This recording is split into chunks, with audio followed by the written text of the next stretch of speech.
Welcome back to the channel. I'm going to show you a workaround for show music beats. Turns out that this feature is now just available for studio only, so unless you want to buy that, you actually don't have access to it in the free version. So I'll show you a couple different workarounds.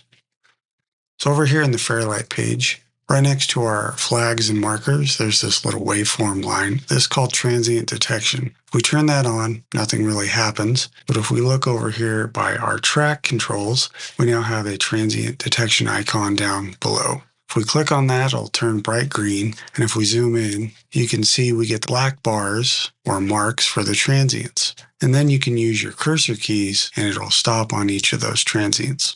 Now, it doesn't always get it perfect, but it is a way to at least highlight the transients, and you can make a cut there and effectively do the same thing as show beats. Now, if you don't want to use this, there's one other way you can do it as well. I'm going to shut transient detection off. So now it's only going to stop where our edits are, but we can make markers on the track itself in real time. Now you have to select the track, so highlight your track so it's in red.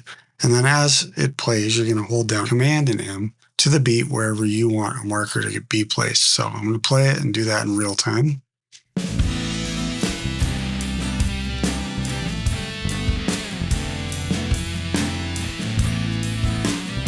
All right, so now we have a few. We can visually see a couple of them might not be right on the money. So let's go ahead and drag these over to the top of the waveform.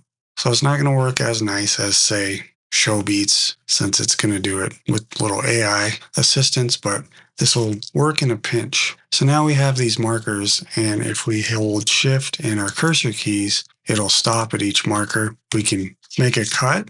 So I'm going to go down here and I'm going to click through just for these first couple examples. And now we have a cut basically wherever the markers are. And I'm going to go ahead and grab something out of our media pool and we'll throw them down and just see how it works. So I have snapping on. It's going to line up right where our cut is.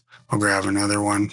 Now you can just navigate to the next marker. And as long as your V1 is selected with the destination selector, you can always highlight your clip and hit F10 and then go to the next one, hit F10. So there's a few. Let's see how it did.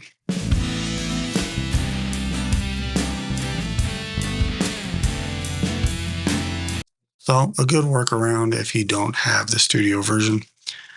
Transient Detection is pretty good, but it does get a little sloppy. Maybe if you have more of a drum-centric or percussion-based track, it'll work a little bit better. You also need the AI music remixer if you want to strip it down to just the drums. So it's another one of those studio-only things that you get with the paid version. But there's two workarounds you could use to cut to the beat without having to have the paid version. All right, thanks for watching, and I'll see you guys on the next video.